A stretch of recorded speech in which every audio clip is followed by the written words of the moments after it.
Hello, everybody. Hope you can see us and hear us okay. Welcome to another episode of Stephen and Walter Live. Although we're feeling a little tired today. I've been feeling a little tired all week. Yeah, So it well, made Stephen I and was Walter feeling dead. great all day, or all week. But actually yesterday and today it hasn't been too bad, except that this afternoon I was kind of tired. So Lethargic? Well, that's because yeah, you weren't doing anything. The best way to get rid yeah, of I know. lethargy? I did lots of things I today. did water the plants. Oh, yay.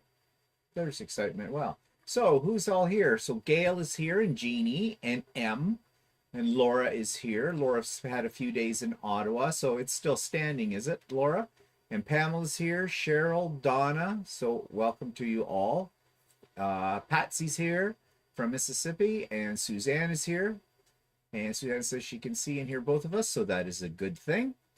We're happy about that. Don't forget to hit the like if you haven't already. Hi, Christine. Christine, hi, Christine. And we'll just give it another couple of seconds here to see who else is joining us today. I really don't know what we're going to talk about. I make it up as I go along, you know. But we have to get better into the habit of staring at this screen because we're always looking up at this I one. know, yeah. You know, if I had one of those curved screens that had the multiple sections just around, wouldn't that be nice? Oh, yeah. Wonder what we could do about that. And Anna's here, and Jan is here from Lincolnshire, England. Oh, that's nice. And Leicestershire, like what did I say? Like Lincolnshire, like it? Not, no, I did. Leicestershire. This It's sort of like Worcestershire sauce. Leicestershire, I guess. Laura says Ottawa's still standing. Still some crazies on the hill with their placards. Oh, you're kidding? There's Oh, still good. idiots there. Oh, really? So Geez, they're dedicated, that's for sure. So what you do in Ottawa, Laura? Because we haven't been to Ottawa in a few years. Last time we were there, to be honest, it was dead. I mean, Bank Street or whatever that. What was that? We went that one year when your nephew was supposed to graduate. Remember? Oh yeah, that's right, and did not. Oh, there you go. It's Leicestershire. Leicestershire. Okay. Leicestershire. Okay, Leicestershire. There's extra letters in there, but that's okay. Leicestershire. But anyways, yeah, we haven't been to Ottawa in a while. We thought about going to Ottawa this summer for a bit, but well, the crazies are still up there protesting. Why bother? Hit them with your car or something. That would be fun. But anyways, okay, so well, I'm gonna ask this question, but I know the answer. So, what have you been working on? Well, yesterday I was working on my shirts again, and I discovered something when I had one pocket I had to put on, which I did, and then I discovered I was gonna sew the yokes on one of the shirts, and I discovered that I didn't cut enough yokes out. Oh, yokes So- on you. So last night I cut out some more yolks, but I didn't get around to doing it today. So sew them together. I'll have to make a point of starting. So once I get past the pocket, the rest of it goes Piece of reasonably cake. quick. Oh, does that mean I get a new shirt before the end of the summer? I hope so. Before we go to Yeah, I hope so. London? Yeah, I'll make a concerted. I effort need this some week. travel wardrobe. I really do. You need to make it. So, who else has joined us since then? Marilyn's here. Hi, Marilyn. Judy. Hello, Judy. Stephanie's here. Hi, Stephanie. And Fidel is here. And Angel's here. Hi, Angel. I don't think we've seen you for a bit, Angel. We have our own red peppers now. Yes, we have our own red peppers, Angel. You'll be happy to hear. Our green peppers did turn to red. And now I don't want to pick them because they look really great there. They'll eventually rot. Yeah, well, I know. Well, I'm going to pick them before then. Laura said she did some sightseeing as the summer's quieter because the politicians are all gone. Yeah, that's true. And did I say hello to Fidel? I think I did. And Laura said only a few protesting on the lawns, but there's always someone protesting these days. They hit the art store for art supplies. Oh, okay. Which art store do they have? There was one. There was one we went to, and I Yeah. can't remember what it was called. It was fairly a big place. Yeah. And I forget what that one was called. That was a long time ago, though. Cheryl says, I'm working on a custom quilted quilt for my niece, getting ready to flip to finish the borders. And Leicestershire. Okay. It's Leicestershire. All right. I'm just going to call it Halifax. Hi, Marlene, and everything. So that's all you were working on, is you were making yokes. Well, no, when I finished putting my pocket on, which I matched. Oh, right? Your invisible. And then that's pocket. when Adam said, "Do you put a pocket on both sides?" I'm like, geez, matching one pocket's bad enough, let alone doing it on both sides. Yeah. No, I don't like a pocket on both sides. It confuses me. I don't think I've ever really had a shirt with a pocket on both sides. No. Well, in fact, a lot of people don't like pockets in the first place. Like Brendan, the guy that teaches my class, he doesn't put pockets on anything because as far as he's concerned, they're useless items. Well, he should rethink that, because when you become men our age, pockets are definitely helpful because they kind of hide your, how do you put it gently, breasts. Well, no, I will use the pocket occasionally to put something in. But well, I need them for my glasses. I have to have a pocket, because where else am I going to put my glasses? I mean, I tried to wear one of those stupid straps years ago. You know, you put it around and you just look like an old fart. It's like an old librarian. Yeah. Hello. Through all of that. That's right. I was going to say old lady, but old library.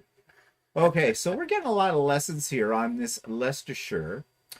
Thank you all. I was just being polite when I was asking how to pronounce it. I really don't care.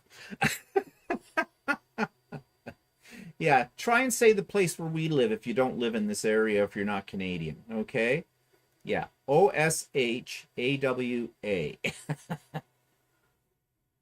So anyways, I'm just we judging. live in Oshawa, which is, there's no Oshawa as far as I know in England, but we live next door to a town called Whitby, which I know lives in England. I grew up in Whitby. And Pickering. And Pickering, yes. Well, a lot of places here in Canada are named after British places, because the British were the ones who settled this. So, you know, it's kind of like that.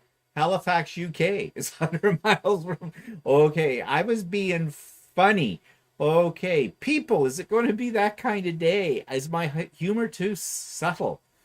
Usually it's not. Sarcastic, yes. Subtle, not. But anyways, okay. So that's what you've been up to. All right, what have I been up to? Well, I've been working on my Halloween quilt. And we're going to talk about pop-up sew day we had yesterday anyways, because I was working on a lot yesterday. But I do have something to show you. Let me see if I can find what it is. That's not what I want. I got to go down here. So I made a little video showing how I lay out all these pieces for the quilt. And I did it in fast motion. So it runs about 1.5 minutes. So I'm going to play it here for you right now. So let me switch over to that. And let's double click on this and get it going. Hopefully you'll be able to hear it. And did it come up? Not where I want it. I want it. Okay, come on. Quit being a bugger. Okay, up here. Full screen. There we go. You guys should be able to see it here in just a second. And I'm going to start it. So.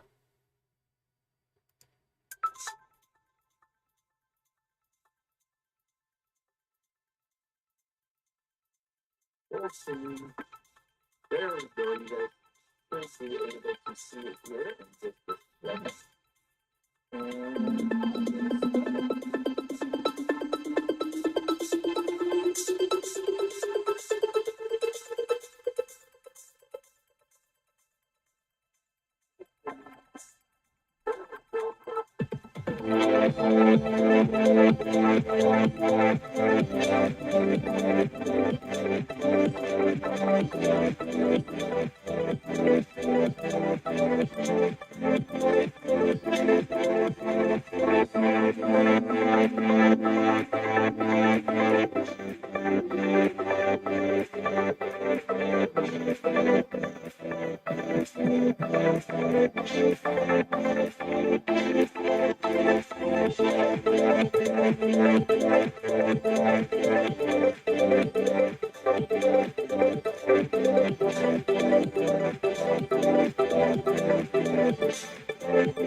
Well, that was entertaining. I thought it was still fun. I had some time to kill, so I thought I'd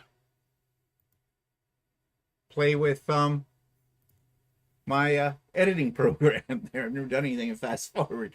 I thought it was kind of fun adding the little dance moves in the middle of it. So, so what are people saying here? Hi, Adam. Laura has family from Yorkshire. It's ingrained in her. Oh, okay. Laura says Wallach's is the biggest art. That was it. Yeah.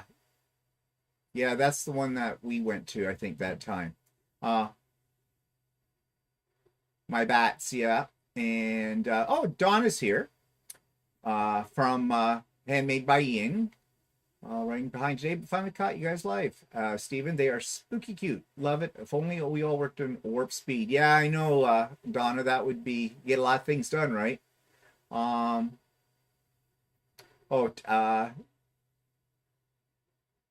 Yes, and you know what new quilt Stephanie I will be making in the future? I'll be making Stephanie's. And if everybody doesn't know, Stephanie, it's from Stephanie Stitches. We sew quilting with Stephanie's stitches. And go to her YouTube channel. It's great. And she was here yesterday for the pop-up sew day, and so was Adam. Adam was here as well.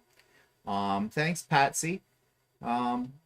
Debbie's hello from North Yorkshire, the home of Pickering. Worcestershire, yeah, is the one that causes problems for others. Every country has names that Worcestershire. Well, yeah, we know what it is. We use it, Oh, I'm glad that made you laugh, Judy, because it was supposed to make you laugh. Yes, Marilyn, there is a pattern for that. It's a basic gray pattern. It's called Night Flight, and I got mine online. It was a downloadable PDF file from Fat Quarter Shop, but I'm sure if you go into Google and just do Night Flight pattern, you'll probably find it in other spots as well. Fidel says, wow, Steve, you quilt too much. At what time do you take care of water? Well, if you mean taking care of water, I don't have to because that just comes out of the tap. And if you mean taking care of Walter, I don't do that. You can take care of himself. Like, really. Susan said, very entertainment. Oh, Adam's been watching Stephanie on his lunch break today. Gail says, hilarious. That was fun. When I saw the pattern a couple days ago, I didn't see the white bats. Yeah, now, of course, I've got to sew it all together because that's just all the pieces. But I laid it out, and then I've got to put the borders on it, of course, and all of that. But I'll show you pictures of the final thing when I get there. Cheryl says, my fat 8s just came today to use in Stephanie's quilt. So, Cheryl, are you doing the one that I'm doing of Stephanie's, the mosaic star one? Because I really like that pattern. Yes, you like the little killer dance moves in there, right? Oh, Nancy's back from yesterday. Okay. An Angel had a family picnic yesterday. She should have stayed home and attended pop-up instead. Well, of course you should have, Angel. Really. I'm just reading here. Yeah, and Pamela, don't be afraid to turn on your camera if you've got one. We couldn't see you. Poor Walter. Oh, here we go. Poor Walter. Stephen never gives him a break. Oh, poor Walter. Oh, I am not worthy. Oh, poor Walter. Yeah, suck it up. Anyways, so yeah, I've been working on that. And of course, I was talking about Stephanie's. That's going to be my next project. Actually, I got a couple of projects happening because I downloaded, well, I bought the files to make this really elaborate tree skirt for a Christmas tree from Designs by Juju. And Yeah, you always laugh at that. Yeah. It's it looks really nice, but it's got a lot of pieces. Like I think there's 42 hoopings to do with this. So it may not be ready by this Christmas. I don't know. Maybe down I the don't know, at road. speed you go. Just put it on fast Yeah, forward. well, I'll just put it on fast forward. Yeah. But anyways, so handmade says, do you have a date for your next pop-up? Hated to miss it. Poor Walter. I believe he can hold his own very well. Yeah, he can. No, I do not have a date for the next pop-up, Donna, because I never know when they're going to be. That's why I call them pop-up. I usually only figure out 24 hours before I actually do one. Sometimes it's a little sooner than that. And what I do is I put out an announcement via email to anybody that's on my emailing list. And Donna, you are. We got that straightened out today. But if you're not on my mailing list and you want to be, you can just send me an email telling me you want to be on one, two, or all three of my mailing lists. I have one for my retreat that I run twice a year. Next one will be October the 22nd. There'll be more about that coming in another month's time. Then I have my pop-up sew days, and then I have Craft and Chat. And Craft and Chat, many of you come to that. That's on the first Wednesday of every month. So that's a regular thing. And it starts at 1 p.m. in the afternoon. But as far as the pop-ups are concerned, I never know when it's going to happen. So, in fact, the only reason we had a pop-up this Saturday, well, I thought we might be going to an in-person sew day by the guy that Walter takes his online classes with. But Walter didn't feel like it. And you want to know something? I was kind of glad that he didn't feel like it because I much prefer the pop-up sew days. I don't know. The other one, you got to lug all your stuff. And, you know, since it tends to be geared more for sewing garments. Yeah, too, so, I would have been the odd man. Yeah, and as it turned out, I guess I got some notes from yesterday. There were a couple of people that had gone, and Yeah. it worked out quite well. I guess one of the ladies had was doing a top, and she got some help from the other participants in helping her pin it together Yeah. and stuff. They like say that. how many So, people showed up? I think there was only about 3 or 4 of them. So, but for a first one, I guess it wasn't too bad. Well, you said he was talking about having them again. Yeah, he was talking about having a second Saturday of every month type of thing. Well, that might be good days then for me to have pop-ups. Yeah. If you go to that. So I mean, it doesn't say I can't join the pop-up either when I'm at the sewing retreat. no, that's true. You could do that. Ooh, a retreat with a sew day within a sew day. That would be interesting. Well, think about that. But anyways, yeah. So Donna, I don't know when. As I said, I give 24 hours notice. I don't know if there'll be another one this month. There might be. I do try to have one once a month anyways. And they're always on a Saturday, the pop-up ones. And the reason they're on a Saturday is because I had several people, well, a lot of people actually, who said they really would have liked to have come to the Craft and Chat, but they work. Go figure. And so they can't make it during the week. So then I thought, well, if I do a pop-up sew day thing on a Saturday, then those people can join in as well. So that's how it stands right now. I always enjoy them. I get lots done. It kind of inspires me. We had a lot of interesting conversation. And as I said yesterday, it was kind of celebrity day because we had YouTube celebrities there. We had Stephanie Stitches and we had Adam Sews. And of course me. And Walter did make a candid appearance. Yeah, I was a little late. Yeah, well, because you weren't up in the morning. No, I wasn't. Or too early for you. But it was nice because people were discussing various things. We got quite a lot of information. Different people, have come with different expertise, and it was really interesting to hear what everybody is doing. And so yeah, they're more than just a sew day kind of a thing. They're also informative and inspiring, I think. So let's see. I don't know why I get this all the time. Creators earn more money inserting ads if more viewers are watching. Give it a try. No, I'm not. So there we go. just backing up here. Donna says, do you have a date for your, oh yeah, okay, we talked about that. Oh, don't be mean to Walter. Yeah, right. Patsy says, I've been looking at that tree skirt, but not sure I want to undertake it. Well, you know, it's not as difficult as it may look. It's just time consuming. It's just going to probably take a long time to stitch out, right? So. Oh yeah, it will. Now there is a couple of YouTube videos by Power Tools with Thread, but her videos about doing it are, it makes it look really more complicated because she geared her video towards people who have a multi-needle embroidery system. And then she was using extraneous programs to do what she likes to do, which are not necessary. What, like cutting the appliques? Yeah, pre-cutting the appliques? yeah, pre-cutting the appliques. Where you do it all in the hoop. You do it in the hoop. In fact, it's easier that way because the program is set up so that it will have a placement stitch to show you where to lay a piece of fabric down. And then it does a tack down stitch.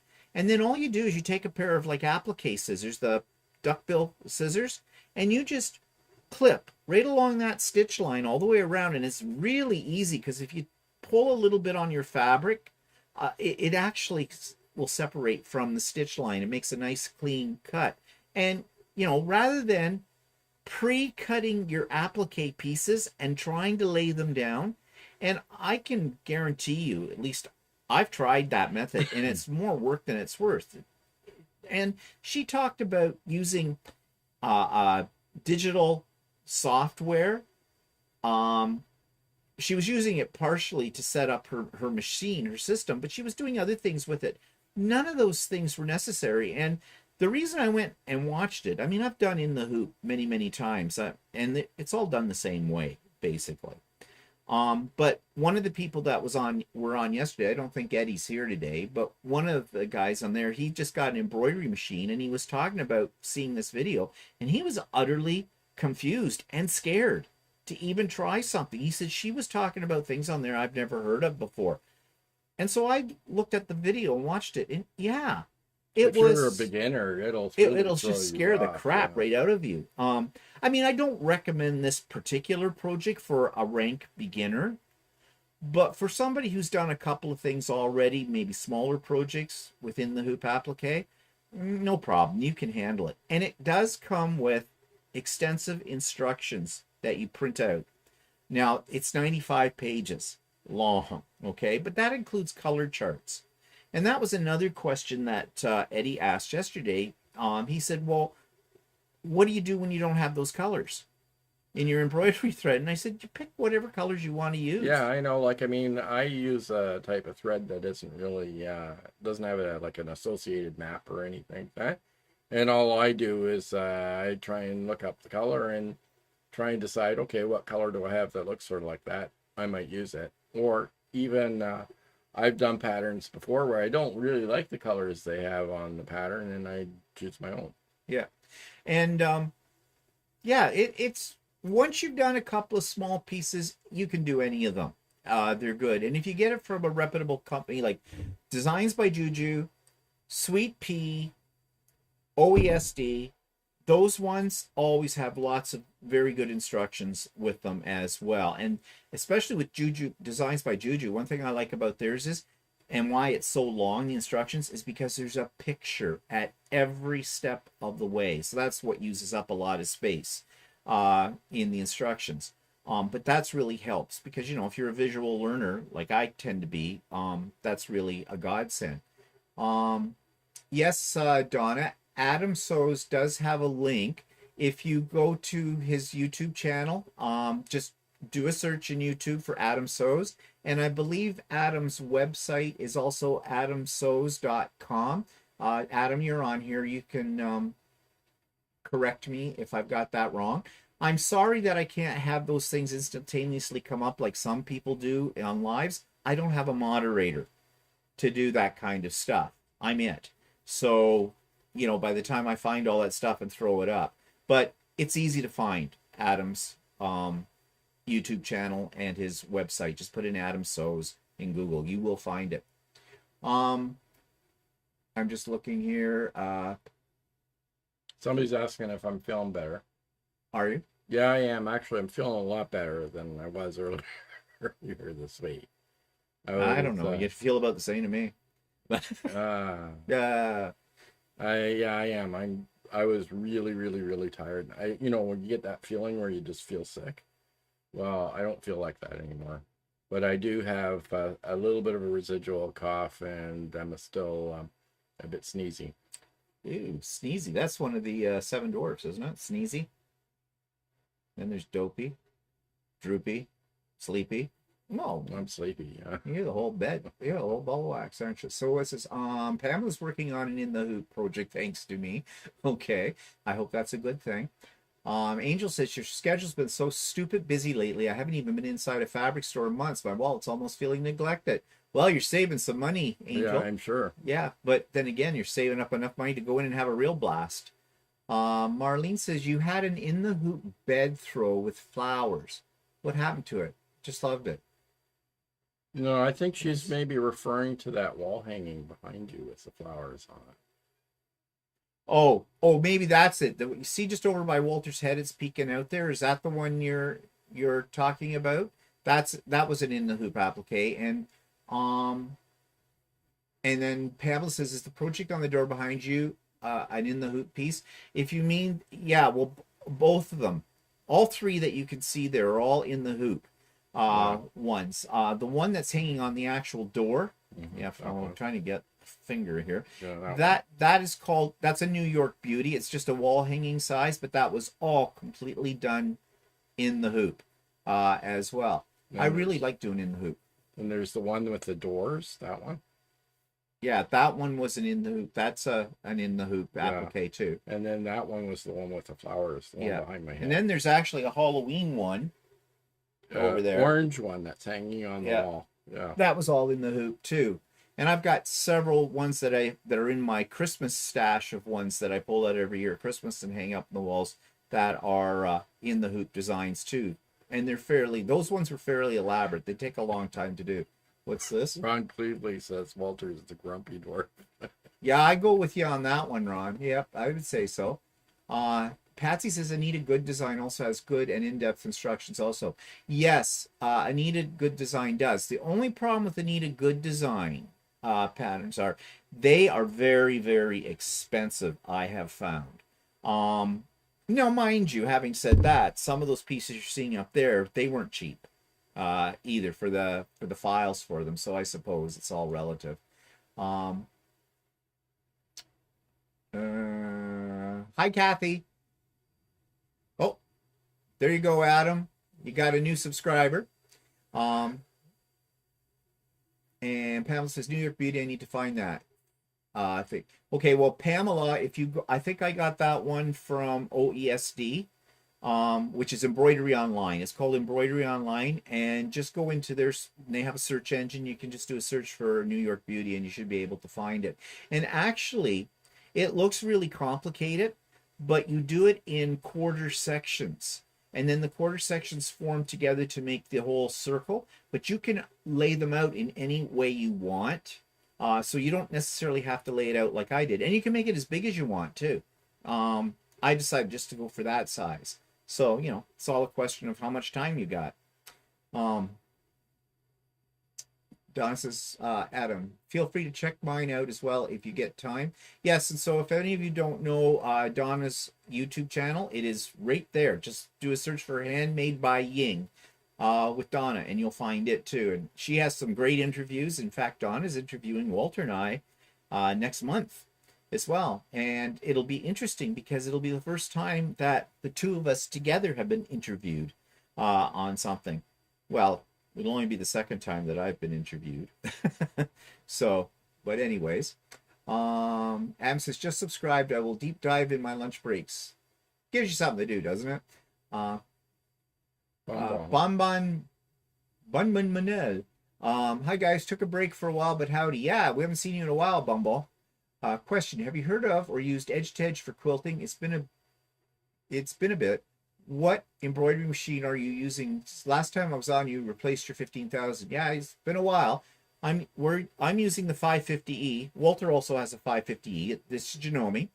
and it's working out much better than the 15,000 did. But we're not doing edge to edge quilting. No, we're not doing edge to edge quilting on it, but I have done edge to edge quilting on the 15,000, and believe me, you don't want to do that.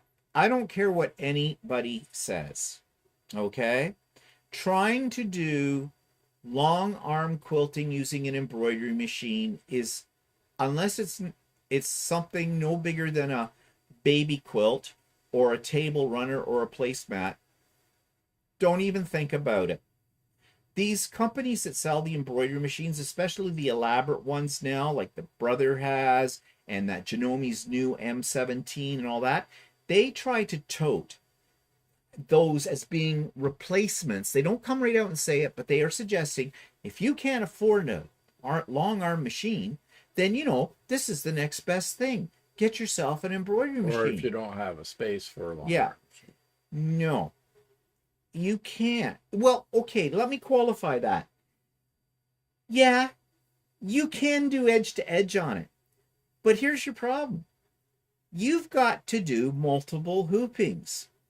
The largest of the hoops, you're only talking, like that. So you get that space quilted.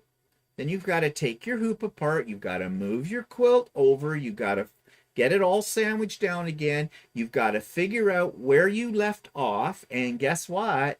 That's not easy. And they also tote that they have laser lights. Or they have that, you have to somehow make sure that you haven't skewed your quilt so that it's still in alignment too. Now, right? these hoops come with grids. It's supposed to help you with that.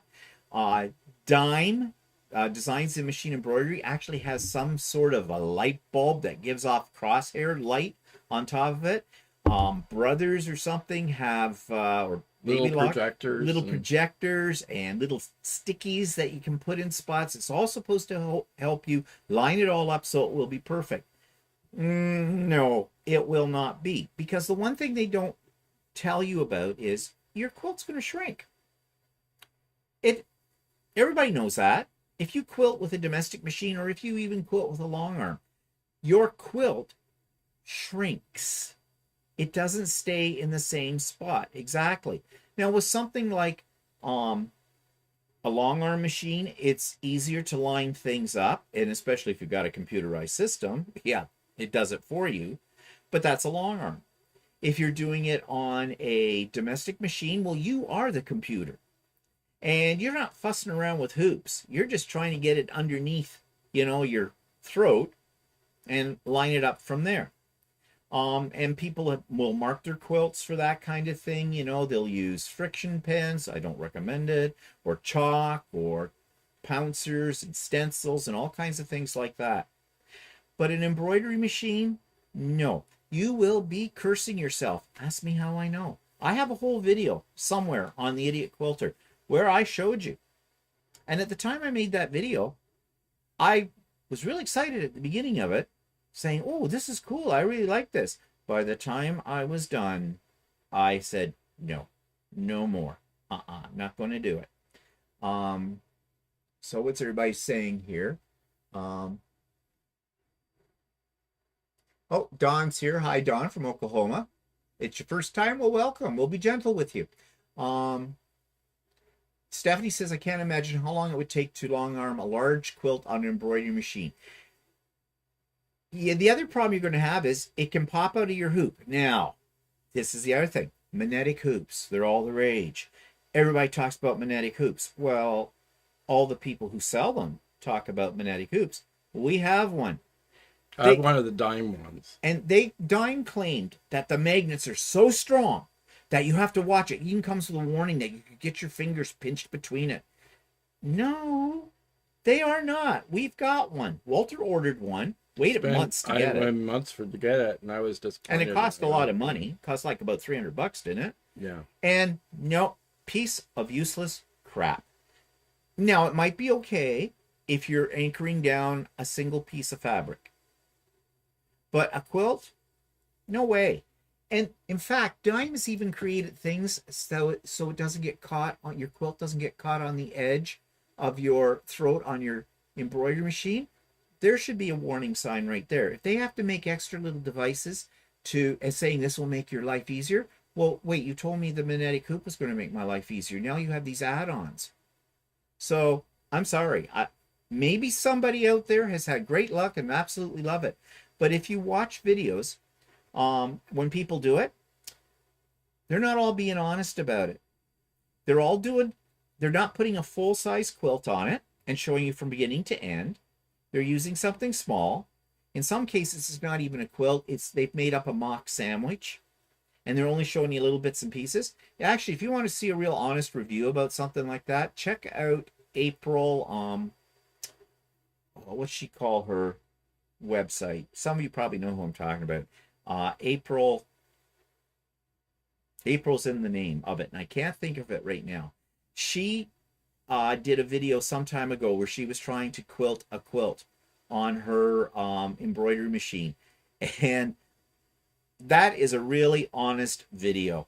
And basically at the end of it, she said, not doing that again. No, that wasn't worth it. So let's see here. You gotta scroll back. There's a lot of comments. There's few people that are debunking your They're what? Yes, I'm gonna list develop it. Those would take forever to quilt that one. Oh yeah, it does. It's not worth it. You're better off using your domestic machine. Laura says that sounds like a frustrating time taking the hoop apart to quilt a new section. Yep. And as soon as you remove it from the hoop, it's hard to line it up. Says Donna Bogart says she does edge to edge on her commercial embroidery machine with no problem. Yeah, but Donna, have you done a queen size quilt on it? Yeah, Donna, have you done a queen size? We want to know. Inquiring minds want to know. Christine says, sorry, I use a 14.5 16-inch magnetic hoop and do edge to edge on my brother dream machine too. Multiple hooping so it works. But Christine, what size of quilt are you doing?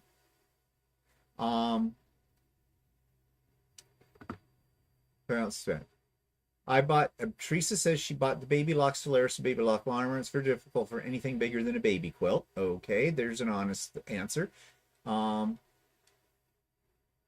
exactly, Angel. An add-on needs an add-on. It's not. How come my cursor is not? Oh, I guess I'm at the bottom. Patsy says, I'm so chatty. Y'all were talking about quilting machine where you load the whole quilt flat. PTWT did show a power thread with power tools with thread. Did a show shop that had one or two of those machines. Yes, but she has never, at least I have never seen one of her videos, and I watch them regularly, where she shows doing a whole quilt, a full size quilt on the embroidery machine. Donna says, so far only full size. Donna, what were the measurements? I'm not letting you off the hook because, I worked at this. And let's face it, people, I'm an idiot. No, she is using a what do you call it? An industrial. Oh, yeah. If you're using an industrial machine, maybe it's a little easier. Maybe a little easier from one hoop to the next. Yeah. But as far as a domestic in-home sewing machine, embroidery machine, I don't think so. I mean, you're better off than learning how to do free motion on your domestic machine. Yeah, really. Okay, so if people though are out there and you've had great success, then here's what I ask you to do, because you're going to go viral on YouTube with this in the quilting community. You videotape yourself doing an entire quilt from beginning to end using your embroidery machine. I want to see that. An honest video. No cuts. Nothing. I want to see that. Because it isn't what these companies are telling you. It's like, set it and forget it. I don't think so. Even on my Lucy, you just can't set it and forget it. And we talked a little bit about that yesterday on, or the other day on So Chatty too. So I'm sorry, you cannot convince me that it's going to work. Donna says she has a 15 needle commercial with a mighty hoop. Okay, well, Donna, I'm not talking about commercial machines. I know nothing about commercial machines. I'm talking about the machines you buy from Janome or Baby Lock or whoever. You know, the machine, the Like, I average mean, man machine. Janome just came out with the M17 and it has a great big huge hoop on it, which is, I'm not sure how wide the hoop is, but it's 18 inches long. And they're trying to say that you can quilt a quilt on this machine. Yeah, maybe a smaller quilt, but that it's sort of a long arm replacement. They're not actually coming out and saying that, but it's No. giving you the indication it is. It's an expensive machine. It's well over $20,000 for this machine, and it is it worth it for you to spend that much money for a machine? Well, here's something else that they don't tell you about. The way that a domestic embroidery machine works, with the way that the mechanism for moving the hoop in it is, if you have, they're strong, but if you have too much weight in one of those hoops, you can have multiple problems. You could even, and because you've got a quilt, you've got bulk, right? It's just like if you were to quilt it on a domestic machine, and you know, underneath your throat, you know, you roll it all up and you're pushing it through and you're pushing and shoving it. Well, that's what your embroidery machine is doing too. And if the weight is too great, it can snap out of the hoop, even the magnetic hoops, okay? Or it can catch on the edge of the arm and pull it. Ask me how I know. I had that problem happen with my 15,000 once. And then it wrecks your machine. And then it's in the shop. They are not designed to do quilting on that level. They just are not.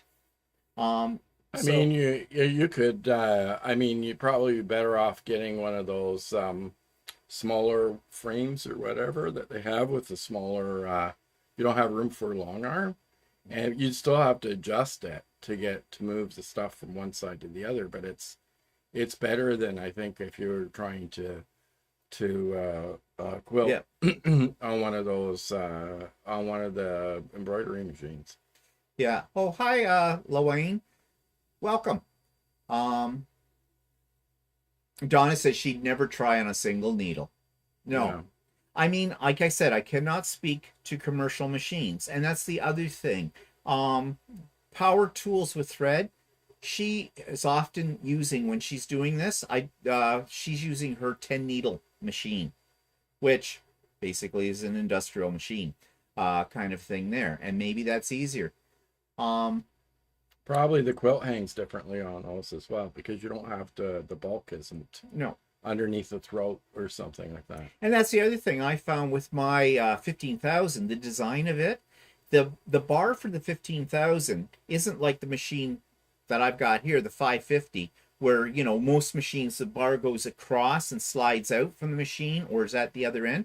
On the 15,000, the arm folded into the machine on a unit, and it came out in front of the machine, or I guess that'd be the back of the machine, if you're sitting at the front of it.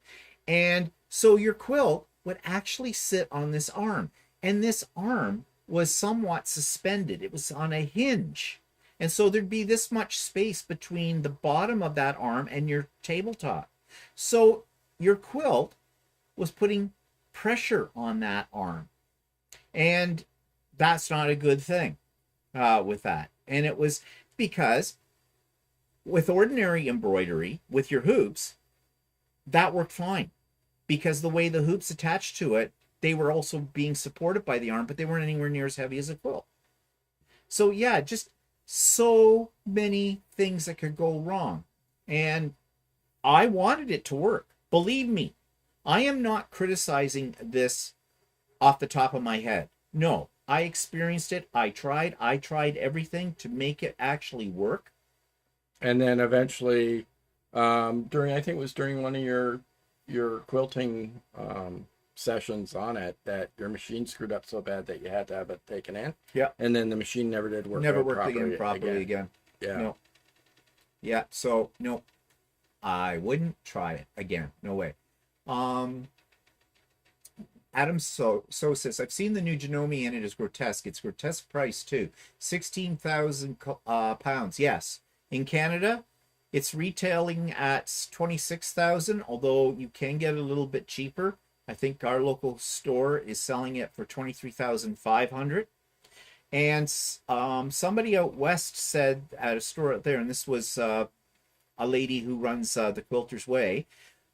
She said there was a store there where she saw the lowest price of any. They were selling it for about 17,000 Canadian. Well, that's a big spread. Yeah. Between it. So well, the 22 or 23,000 also got you a $2,000 gift certificate or something like that. So, from our quilting store. So it's a sleek looking machine, but you want to know something? It's a huge machine. Yeah. It's not portable. You wouldn't be able to move it anywhere. It weighs over 60 pounds or something like that, 60 or 90. It's something. It's humongous. Not only that, you need a table big enough for it.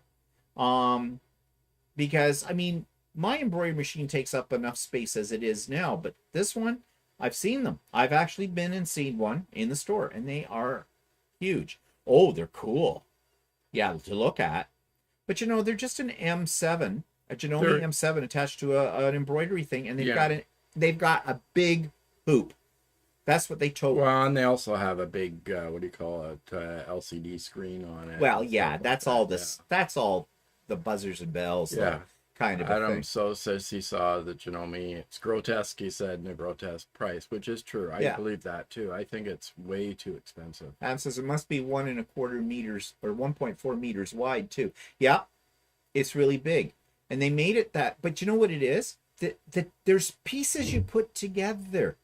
The extended tables, which you have to have on it when you're doing embroidery, are bigger, and there's several of them. There's one that goes the front, one that goes on the back. There's all this stuff that you have to attach to it. And when you want to embroider on it, I'm still up in the air whether or not you can leave all that stuff attached to it if you just want to do ordinary sewing or piecing, or whether you have to take that all off. So there you go. Every time you want to do embroidery on it, you have to reconfigure it. Put all the little pieces together in order to do that. Well, that could be a painful thing. And you know, some people also because they've never had an embroidery machine and they see a combo machine that sews, does regular sewing and does embroidery, they think, oh, this is great, I can do both. Not at the same time. So I mean, if you only have that as your main sewing machine, if you don't have another sewing machine, when you're embroidering, you can't be sewing. I can be sewing on my sewing machine, and my embroidery machine, when it's a big job, it's going on its own, doing its thing. So, you know, I don't have any downtime in a sense for my sewing. Adam says, my snooty local quilt shop has one on demo. Yeah. Jan says, I remember watching you try to quilt on your 550, and like I said, man, you have to have a ton of patience to do that. And this is coming from someone who quilts big quilts on a domestic. She corrected herself to say 50. Yeah, I was just going to say, I've never, ever done a quilt on that one, but the 15,000, yeah. Christine says, I quilted a 92 by 102 inch quilt using Brother Dream Machine 2. Not easy. Keep the drag off the quilt. Takes some time, but I enjoyed it. Christine? You have all the patience in the world. You do. I am not worthy. I am not worthy. There's only one other person I know who's been very successful, so she claims, quilting on her embroidery machine, and that is Shirley from Around To It. And she's managed to do it. Okay, so let me back up. Let me eat some of my words. I'm not going to say it is absolutely impossible, but I'm saying you got to weigh the benefits. Do you want to spend all your time you'll spend more time putting it in the hoop, readjusting the hoop, lining up your needle, moving your hoop to a new spot, all that stuff, than it will take to actually do the stitches for that section on the quilt. Also, you're taking in the potential of having something go wrong with the machine. You also have the potential of not being able to line up your lines. If something goes wrong, what happens when your machine jams? And it will. Okay, when you get a bird's nest of thread in your quilting, okay, so what are you going to do with that? You're going to have to cut out the bird's nest. Then you're going to have to try and reline it up. You're going to have to start all over again. Is it worth it? I would rather, and I would rather quilt on a domestic machine with a reasonable size throat than try to do it on an embroidery machine. I'm sorry, but that comes from my own personal experiences. You can take my information as you wish. If you've had good luck and it's working for you, that's fine. You do you. If it's working for you. I just know for me, and I tried everything, and I'm not that much of an idiot. Okay. Yeah, I watched him do a lot of this stuff. I wanted it to work. Yeah. I wanted it to work. I did. So, But anyways, Teresa says, Stephen Walter, I want to see it as well. the start to finish video. Yeah. Because I've yet to see one on YouTube that does that. Yeah. Yes, it would take them a long time to do the video. But I'd watch it. I'd make a pot of coffee, get out my munchies, and I'd spend all day watching that video. Just to see it. Belmont's not giving up here. Okay. Overall, do you like your 550 better than your 15,000? I have a 15,000, but it looks like pooping might be easier than the 550E. Do I like it better? Better than what? Yeah. I mean, she likes it. You like it for embroidery. I like it for its dependability. That was my biggest problem with the 15,000. The 15,000, once I had a problem with it and they tried to fix it, the timing went. And it went to head office of Janome. And they sent it back and said that they had fixed it. Within 10 minutes, it went right back to what it was doing before. Yeah, like his embroidery would not work. No. Basically. It would pull the hoop, it would get stuck, and hoops would made terrible noises. Made terrible noises, and it was after it jammed and the timing went out. He couldn't get. They could not fix it. Not even Janome could fix it. They couldn't figure out what was wrong with it. Now, having said that, I've heard of several people who own 15,000s and have said to me, and I would like to punch them right in the face when they say this, I've never had a problem with my machine. And I'll say, how much embroidery do you do? Because this is one thing about me. I'm not an average machine user. I pushed that machine to its limits. I did not abuse it. But if they tell me this machine can do this, this, and this, then I am going to try this, this, and this. And I did. And it just got to the point where I was having, someone said to me yesterday, Selena, I don't think she's on here today, from Australia. She was on her pop-up sew day. And it was very late for her. And she was working on her machine. And suddenly we heard this loud, horrible noise through the Zoom. And she says, oh God, she says, I've done something really stupid. She said, I forgot to move my needle over when I changed my foot. And I've crashed my needle into the foot. And then her feed dogs wouldn't work. And her machine was making a horrible noise. And her piece that she was working on got sucked down inside to it. And she couldn't get it out. And she was like, all of us on there were feeling for her. Because you know what it's like. If your sewing machine goes down, you're just, don't let anybody else in the room be standing anywhere near you, because you will incinerate them if they open their mouth about it.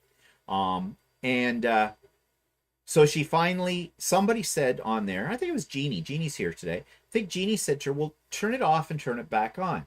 Well, she did that, but she said it didn't make any difference. It was going to have to go to the sewing machine hospital. And then, of course, it was very late. There was about 1 o'clock in the morning, her time. So she went to bed. About an hour later, she popped back on and says, can't sleep. And she says, no, it's been eating on me. She says, about what's gone on with this machine and the whole bit. So she said, somebody had, I think it was Jeannie, said, unplug it and plug it back in. Well, she thought she had done that, but she hadn't. So she went ahead and unplugged it and plugged it back in. It worked.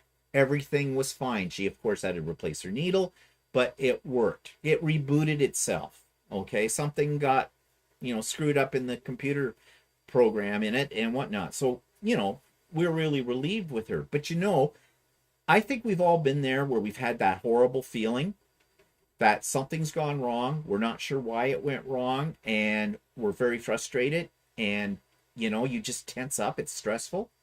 So that's how I felt with the 15,000. I mean, every time I went down to start doing a project on it, I thought, is this going to work? Is this not going to work? And it didn't. It would work for 10, 15 minutes, and I'm going along and thinking, okay, it's fine. And I kept trying to think up ways why it was doing what it was doing when it wasn't working. But I never came up with a solution, and they couldn't do it. The technician at Ultimate Sewing could not figure it out, and they could not figure it out at headquarters for Janome either. So I just got so frustrated with it, I couldn't put up with that anymore. I went in and saw Shirley at Ultimate Sewing. I said, okay, I want to trade in this piece of shit, and I want to get a 550E, and I want a Janome M7. What can you do for me? And she did very well for me. I mean, basically, she took the old one back, and I mean, that thing was a piece, it was a piece of junk. And for $5,000, I got the 550E, and I got the M7. So she looked after me. That's one reason why I sing the praises of Ultimate Sewing. Too bad you didn't live in this area, because she's great. Shirley Anyway, is so great. Bamba, back to your question, is basically he likes the 550E for embroidery. Yeah. Right? But you're not trying to long arm a quilt on it or anything. And I don't think the 550E would be good for that either, because of where the arm is for the embroidery unit. Yeah, it just wouldn't. No, I wouldn't even attempt it at all on that machine. No, I learned my lesson from that. So, but as far as the machine is concerned, I like this machine. I do a lot of things on it. It's worked fine for me. But it's also a dedicated embroidery machine. You cannot sew on it. Yeah, you can't sew on it. No. The 15,000 you could sew on it as well, because it was a combo. Hi, Yvonne. Adam says they're trying to outdo the Fath Creative, which my friend has, which stitches sideways. It's the weirdest thing. I know. I have seen videos about that, and because it'll stitch sideways, you can take your embroidery stitches, your fancy decorative stitches, and you can actually use them like quilting stitches because they're so big. I have seen that, and I have to admit that fascinates me that they have a machine like that. But I don't even now. Okay, because it's a sewing machine, it's not an embroidery machine. You might be able to actually you might be able to figure out something with that. Because it'd be like, it's just the fact that you're using decorative stitches, but they're sideways. They're much, much bigger. Yeah. So yeah, you could probably use it like in you would have to look into that. Yeah, I think they're extremely expensive. Andy says, I'm glad the most complicated decision is what brand of watercolor. Yeah, Andy, you've got the right idea. And hi, Andy. Glad to see you here. Stephanie says, I've been looking at the M7 at my local quilt shop. Really tempted. You want to know something? I love it. I wasn't going to get an M7 when they first came out with it. And in fact, when I was looking at trading in the 15,000 and getting the 550E and another sewing machine, I was actually leaning towards the 9450. Walter, being the enabler he is, he says, it's not that much more for an M7. Why don't you get an M7? And the reason I thought that was before he got a long arm, and the reason I thought that the M7 would be good for him is that it had a much deeper throat. And so if he was going to do any kind of like free motion quilting on his M7, that the extended throat would be better for that. Yeah. But you know what threw me off when they first came out with the M7? They were toting this, it was for quilters, and they have a screen on there that supposedly shows you how to piece, traditional blocks. That's useless. I've never used it. Why do I need that? But they were gearing it towards the beginner quilter idea, I think. I mean, if you're planning to use your domestic machine for doing like free motion quilting or something like that, it's an excellent machine for that because it's got the deep throat. Yeah. But I do love it. I'm really glad that I got the M7. I mean, I don't use all the features that are on it, but one of the features on the M7, but it comes on a lot of the upper end Janome machines, is AccuFeed system, which is really great. Now, I know Bernina has something comparable to that in their upper models as well, but basically they're a walking foot on steroids. And I find that I use that system a lot. And you use it on yours too, on your Yeah, actually, I 6700. really like it because I use if I make any do any clothing with knit or any sewing with knits and that, I like using the walking feet, and I like the fact that it's integrated. Plus, it has a number of options for walking feet too, like ones with guides on them, and ones I even have a walking foot zipper foot. So Yeah. So, yeah, if you're thinking of buying a new machine, and, let's face it, we talked about this shit the other day or yesterday on Pop-Up Sew Day. Essentially, if you're a quilter, all you need is a straight stitch machine. But it's nice to have the extra buzzers and bells, I think. And I really love the M7. I really do. Mind you, it is a heavy machine. It is not one that I would carry off with me to a retreat or to a class. I've got a Skyline S7 Janome, which is much lighter and does the job for those kind of situations. The M7 is just way too heavy. yeah, For it'd that. be way too heavy to take. Let's see. Teresa says, I have the Baby Lock Solaris and the Baby Lock Crescendo. That way, if I want to sew while I'm embroidering, I can. That being said, you have sew with your embroidery machine sometimes. We cannot sew with the embroidery machine. No, we cannot sew with this embroidery machine. It's not a combo. It's a dedicated embroidery machine. And my theory is stay away from combo machines. Now, if you've had good experiences with yours and it's working for you, that's fine. It's no criticism of you or anything like that. But my feeling is that the reason I had problems with the 15,000 was simply because there was too much happening in one box. And so, and I couldn't sew on it when it went down. When the embroidery section wasn't working, I couldn't use the machine at all. So, I think get a dedicated embroidery machine, have a dedicated sewing machine. That's just my opinion. Yeah, Angel says for the cost of these machines, you should be able to push them. Yeah, you're right. Yeah. They market these machines as they're being really like wonderful machines and heavy duty and all other stuff. But if you can't push them, then it's not worth it. Yeah. Yeah, it is. Sherry says, excuse me, gentlemen, question for you. Would there be the older machines that would be around from the 1907 to 1913? Huh? I don't understand what that means. What you're asking, Sherry. Could you clarify? I'm also a little mystified why it says Sherry M. .6.S191 question mark DRML. I'm confused, Sherry. Sorry. I don't know what Whoa. My $75 payment went through for Bell? Uh-oh. What have they done? Okay, new problem. Solve that later. And Bonbon. Thank you so much for all the info. Definitely helps. Yeah. You're welcome, Bonbon. Just remember, we're just talking from our personal experience, okay? We're not absolute experts on this. Angel says my Baby Lock has sideways sewing. It is an embroidery machine, though. Okay. I know nothing about Baby Locks because Baby Locks in our area you can't really get. You can't really buy them here. No. And well, they're hard to find actually. Not that you can't buy them. They do exist in Canada, but not in our area at all. So, and it's the same with Brother machines. Brother machines are difficult to get in our area. Yeah. Hi, Amy. I have the 9450 instead of the M7 because I wanted the free arm. I have issues with poor support from Janome dealer we talked about before. Yeah. Well, a lot depends on your dealer. I'm lucky. Our dealer is excellent. She's very knowledgeable. She knows everything there needs to be known about Janomes, and she's a very reasonable person, and it's no bullshit with her. So I trust her absolutely with any problems I may have had with anything by Janome. Adam says he had a memory craft predecessor to the M7 for 6 days. Oh, got rid of it, did you?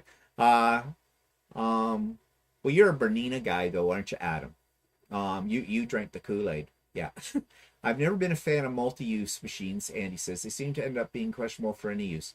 That's true. Right now, Amy says, Janome is going to get the service, and I'm using my new to me Bernina B580, and it's awesome. Yep. Everybody loves their Berninas, although I did see one review on YouTube where they did not love it.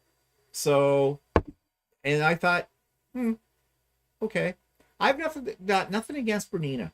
Yeah, we've gone to Quilter Quilting, which they're Bernina dealership, and I've looked at them. Actually, the one thing I do like about them is that for clothing sewing, that they've got a big free arm on them. Yeah. And Wendy likes her 9452. She doesn't quilt on anymore.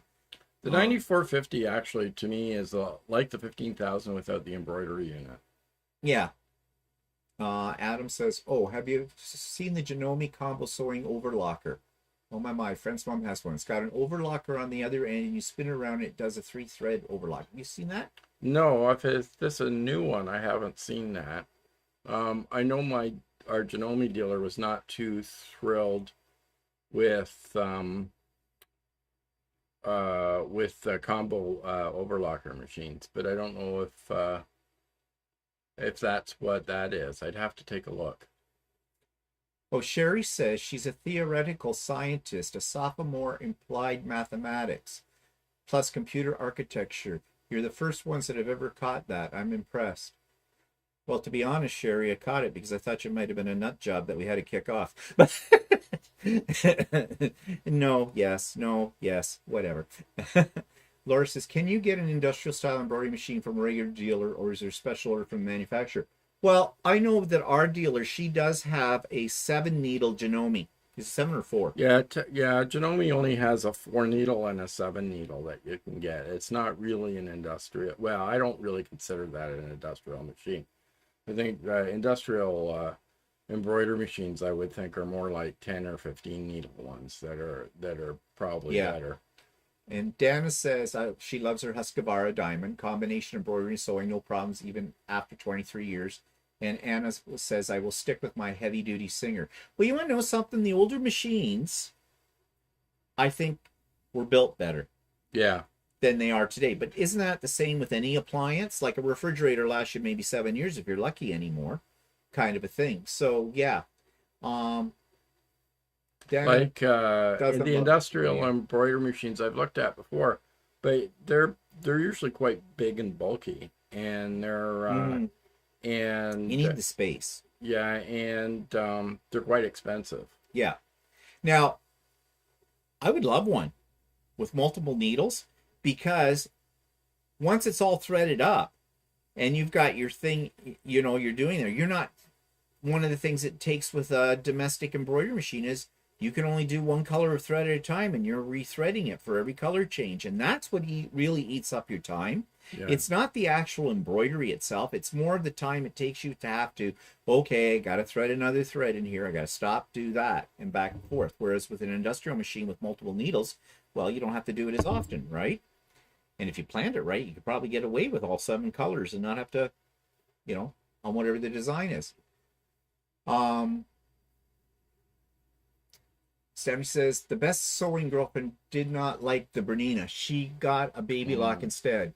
The overlocker sewing combo is a vintage, Adam said. Oh no, I know that the overlocker, there was a combo overlocker that would switch to a cover stitch machine on Janome, and apparently, according to our dealer, she said that it was a pain in the butt to have to switch it from overlocker to cover stitch, and she didn't recommend it. Yeah. But that's all I know about it. I've never seen one or used one. So hi Cheryl. And Amy says she's drinking the Bernina Kool-Aid as well. Absolutely a learning curve with Bernina. Well, there is with any machine, really. But once you learn the system, it's amazing. My Bernina dealer is great, super supportive and helpful. And you want to know something? If I was in the market for a new machine, I would seriously go and look at Berninas. Not because I hate Janomes. I do not. But so many people have Berninas, and they just, like I said, it's why I say drinking the Kool-Aid, because it's almost a cult. They absolutely love them.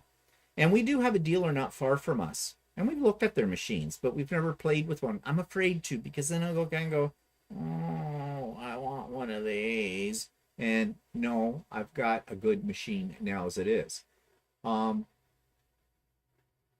Yeah, and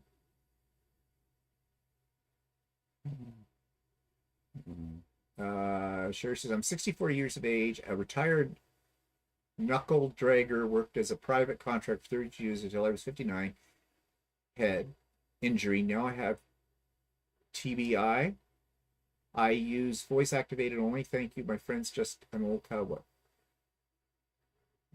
Okay, well I'm sorry to hear about the head injury and everything like that. I use voice activated only. Okay. You mean, sorry for my ignorance, but do you have a voice activated sewing machine? Or do you mean in general, like computers, things and stuff like that? Cheryl says, Metro in El Paso, Texas sells one very reasonable. I think it's a 15 needle. I sew with my 1973 Kenmore. I always go back to it. It's a workhorse. And you do realize that Kenmores were made by Janome. Not all of them. Oh, no? No, apparently there have been some that weren't made by Janome, but a lot of them were. But you want to know something? Anybody that has a Kenmore and they're still using it, they say the same thing. They've been great machines. Yeah, and they're well, a lot of the vintage machines are actually good workhorses. So, and like I mean, for quilting, in general, you really only need a straight stitch machine. So Sherry says, sometimes I don't know if you're talking about a sewing machine, a quilt machine, or a 1967 Mustang with an M21 Munsey rock crusher transmission. Just a little cowboy humor. I don't know what you're talking about when you said you lost me at 1967 Mustang. Are you talking about a horse? I know it's a car. And that's as far as I know. Cheryl says, I used a Bernina at a 2-day embroidery conference. Hated it. Not intuitive at all to me. And Sherry says, no, with my disability, all I can use is voice activated. The machine being a computer architecture, I'll be able to design it and produce it myself in the end. Then I would be voice activated. Oh, okay. That's kind of cool. That'd be great for other people that are in a similar situation for that. New Home was Janome. Janome New Home was the company that Janome bought out, and that was originally what Janome was called, was New Home. New Home 502. I have to look at that. Yeah. Walter likes to look at things like that. So, but anyways, we got quite a discussion going here. Just let me say on the bottom line of this, people are very, very protective of whatever sewing machine they have that's working for them, and can get very touchy when other people might say things that they don't agree with when it comes to their sewing machines. And that's okay. You do you. Bottom line is this: if whatever system you're using is working for you, if it's not broke, why fix it? Kind of a thing. That's great. I have no idea. I have never used every machine that's on the market because there's far too many and I don't have that kind of money. I like what I have right now. Right now, what I'm doing, my combination of machines and things is working for my workflow fine. And if yours is that as well, that's great. This is not a pissing contest here. There was a comment by M saying that there's too many people here that have too much money. Actually, you're probably right. You're probably right. Actually, quilters, if you're doing a quilt, like I said, all you really need is a decent straight stitch machine. Yeah. So. Yeah, to piece it. But, oh yeah, there's all kinds of, you go into a place with all the latest machines in it and you just drool. But I am the kind of person, I love machines. I absolutely love machines. And I like technology, and I like the bells and whistles. And so when they announced the M17, I have to admit, for a brief moment, my heart went pitter-pat, and I went, oh, I started to drool. Then I thought about my 15,000. But even, now my dealer knows me so well, when we walked into the store, just after she got an M17 on her floor, she says, no, come here with me. And I says, no, I'm not buying one. I'm not buying an M17. No, just come here, just feel it. Just feel it. Because she knows if I touched it, I'd go, Wrap it up. I want it. But no, I'm not going down that hole because I've been there before. So yeah, but I love the technology. In fact, that's why I think I love quilting more than anything. I like using the machines. That's why I wanted a long arm with a computer program on it, because I love the computer program. And speaking of that, I'm on a 3-day very intense course on how to use the computerized system. Quilt Path is what it's called, on my Lucy this week. So I'll be reporting back next Sunday on our live about that. I mean, I'm hoping, because this course is costing me over $600. And why do I have a call? Hello? Goodbye. One of those calls, I didn't recognize the number. You know, they're probably trying to scam me into something. But anyways, yeah, so I'm looking forward to this course, and I think there's 12 people in the course. We take our pad with us. That it's a Microsoft Surface Pro 7 that came with the computerized components for the machine. That's what the program is on, and that's what you have to use. So we take those with us because you can do it in simulated mode. Doesn't need to be hooked up to the actual quilting machine, and you can see everything and how to do it from there. But we are getting right on to the long arms as well, and using the software too. So I have a list of questions for them, because you want to talk about steep learning curve. So that's why I'm taking the course. What are people saying here? Amy says, I honestly think Janome machines are great, and my problem is a dealer who refuses to repair the issues.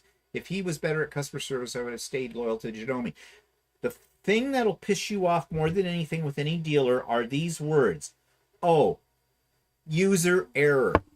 You must have done something. No. Even if you had done something, a good dealer is not going to throw that in your face. They're going to do a diagnostic with you. They're going to ask you how you did this, what happened here, what was going on.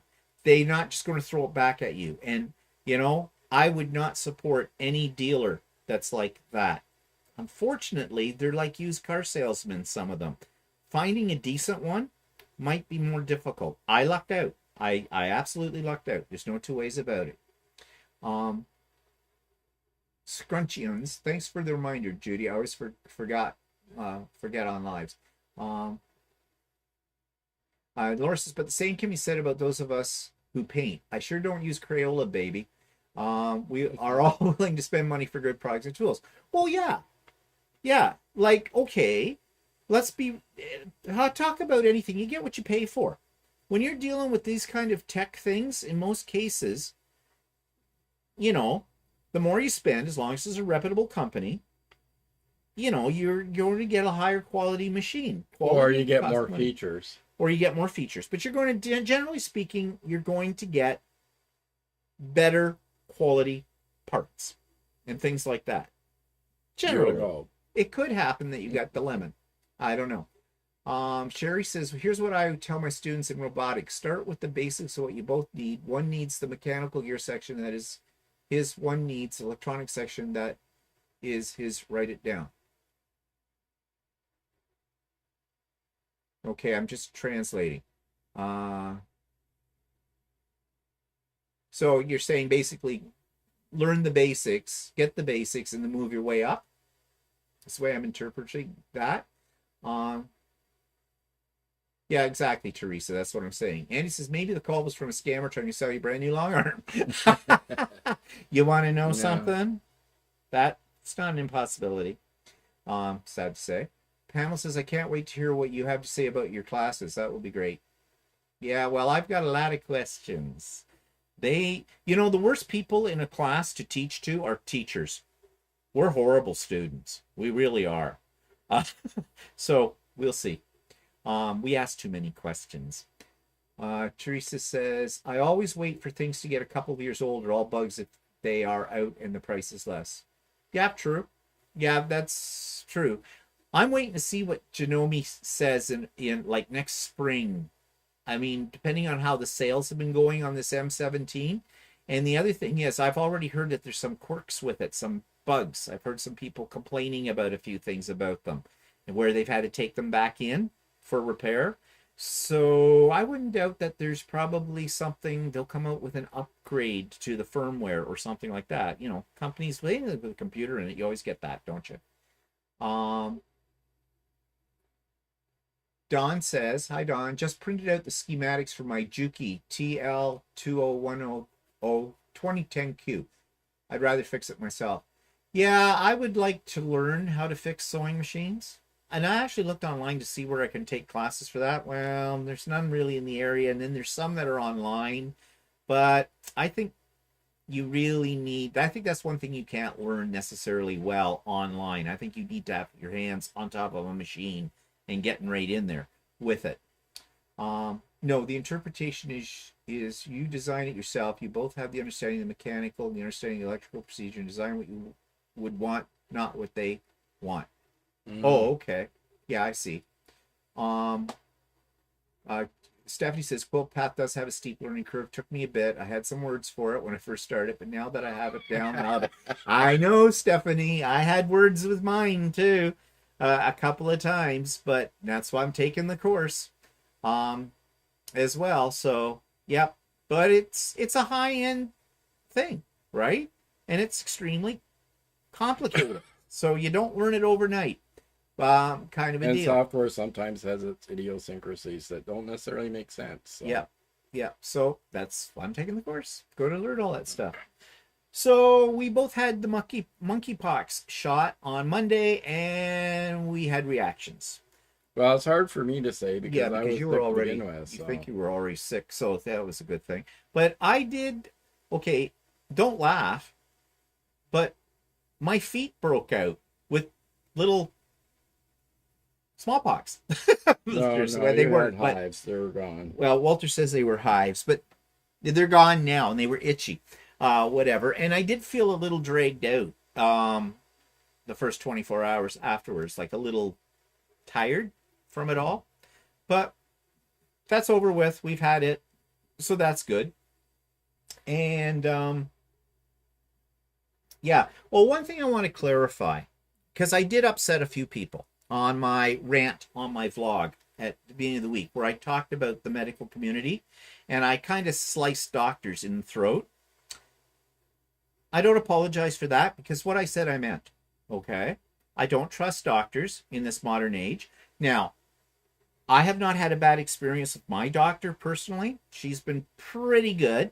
But what I was more or less trying to focus on, which may not have been clear, is the way they are now handling patients.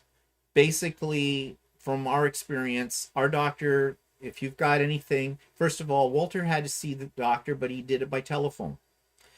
She didn't even want him to come into the office. She wanted to do it all by phone. Okay, I can see in certain cases that's probably better.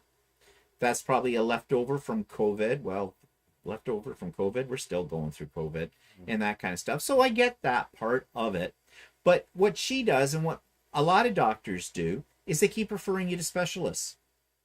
These are general practitioners, but you know, there was a day and age when the general practitioner did everything, kind of thing. Now today they send you to this specialist, send you that. If you've got chest pains or something like that, they say, okay, we're sending you to a cardiologist, we're sending you for x-rays, we're sending you for ultrasound, this, and that's the other thing. Or the other line that some of the doctors are giving now is, yeah, if it's really a problem for you, go to urgent care. Well, right now in Ontario, that's not an option, because our healthcare system's going right down the tubes.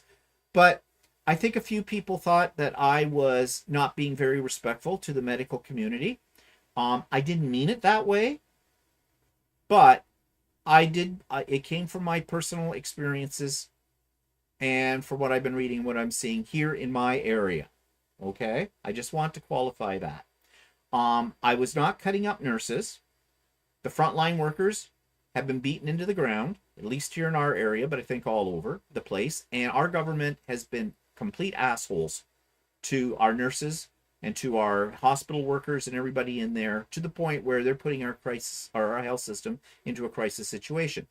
Their solution to this now is they're talking about privatization. Well, that's the American model.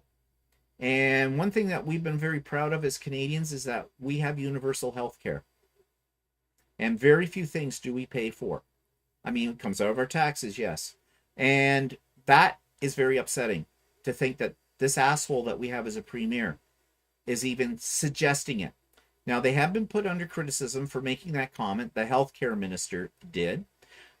She's backtracked a little bit, but I don't trust them as far as I can throw them, because the Conservative government in Ontario, that's their motto. Privatize it, privatize it. Doesn't matter what it is, privatize it. And as soon as you start to privatize things, no, we get screwed. Only the rich people. You were talking, Em, about rich people buying sewing machines. Well, only the rich people can afford healthcare when you start going that route. And the rest of us, and those that don't have the money to afford it, die. So that's what I was really talking about. I wasn't slamming nurses.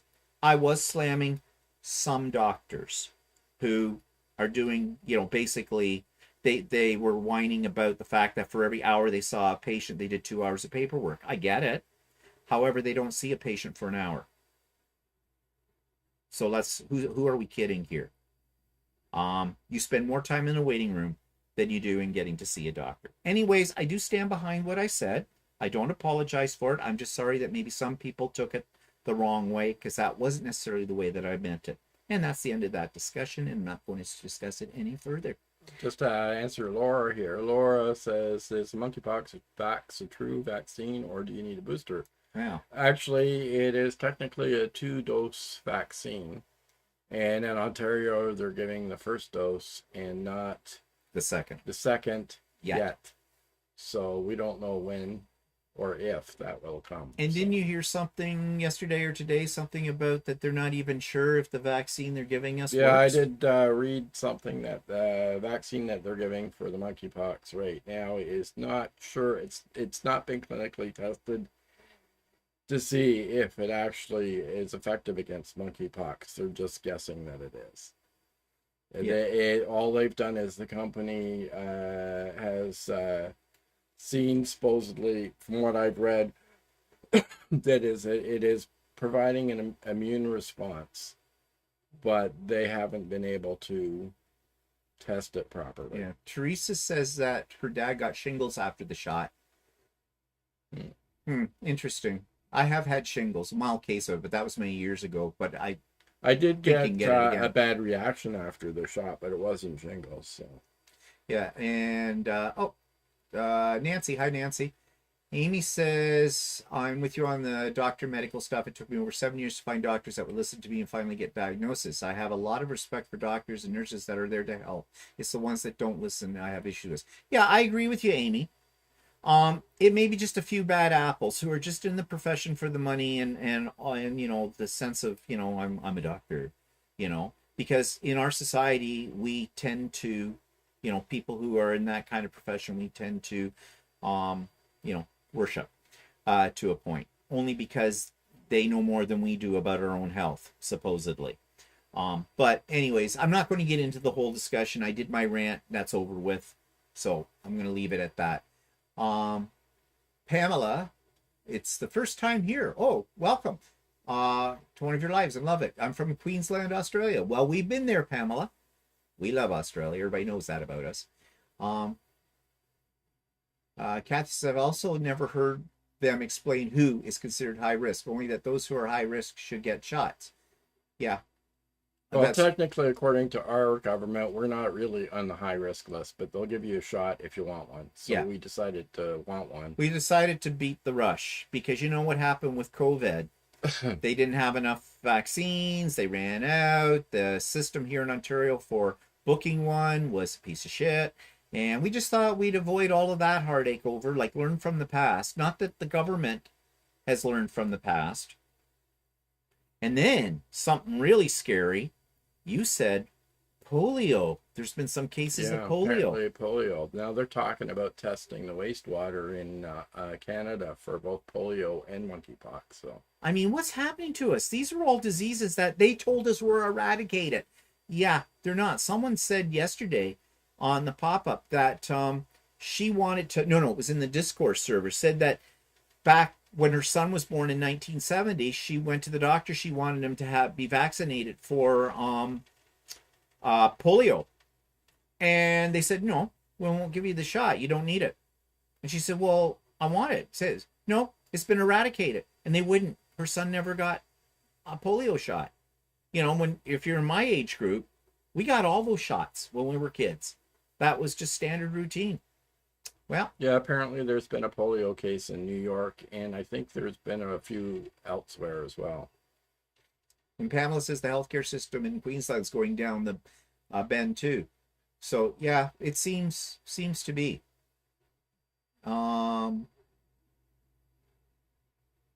Amy says, in order to be taken seriously, I went and had psych evaluations to prove my physical problems were not in my head. Holy shit. So you had to prove that you were sane. Yeah. Teresa says, we have family that have gotten up to 3 and still got it. Yes, I've heard that as well. Well, we've had 4 COVID shots. We've had the 3 vaccinations plus the booster. Yeah, I know. It's a scary world. All those diseases that 100 years ago basically wiped out people, and then they got the vaccines and everything, and we thought we were rid of all of that stuff. Well, they seem to be rearing their ugly head again, which is very, very scary. Nancy said her mother had polio as a child. Laura says it was found in the wastewater in New York State a couple of weeks ago. Yeah, Nancy says she questioned them about getting a vaccine for polio, and the doctor said you don't need it. Yeah, you know, who do you believe? Really? And that's the other problem I had. I don't want to bring this back up again, but my problem with doctors right now and the medical community in general is the way that they handle COVID. It kind of killed my trust in the medical society, in the medical world. They really don't know anything. I've often said the medical science is not long out of the Middle Ages. What are they going to do next? Bleed us? You know, kind of a thing. Teresa says, in our country, we go to the doctor. You generally see the nurse practices, rarely the doctor. Well, that's, in some places here, that's the same now, nurse practitioner. Paramedics here, Pamela says, saying, it doesn't matter whether you get the COVID vaccine or not, the death rate is the same from what they have seen. I don't know. You see, this is it. There's all kinds of communication out there that may be miscommunication. We really don't know. And nobody seems to be able to tell us one thing, the right thing. And, you know, where is the infrastructure? Where is our leadership in our communities? The ones that we trust to be protecting us. Well, that's a lie, isn't it? They're not there. Remember getting sugar cube polio dose. I don't remember how I got mine. I think I got the needle, but I don't know. I was so young. But anyways, yep, that's everything today. That was quite a lively conversation. Sewing machines to polio. Yeah, only here on Stephen and Walter Live do we make connections like that. So anyways, it's time to go. So thanks everybody for joining us today. Welcome to all the new people that have come on. We appreciate your support. If you haven't hit like, hit it now. And yeah, we'll see you next week. There'll be stuff up during the week as well, usual from my channel. And I hope everybody has a really great week. Don't get sick. Don't get a disease. Have a happy life. Buy a new sewing machine. Whatever. And we'll talk to you later. So see you all again. Hello, everyone. Hello, Gail. Goodbye. Oh, hi, Gail. Bye, Gail. Okay, bye, everybody. Have a good one. Bye-bye.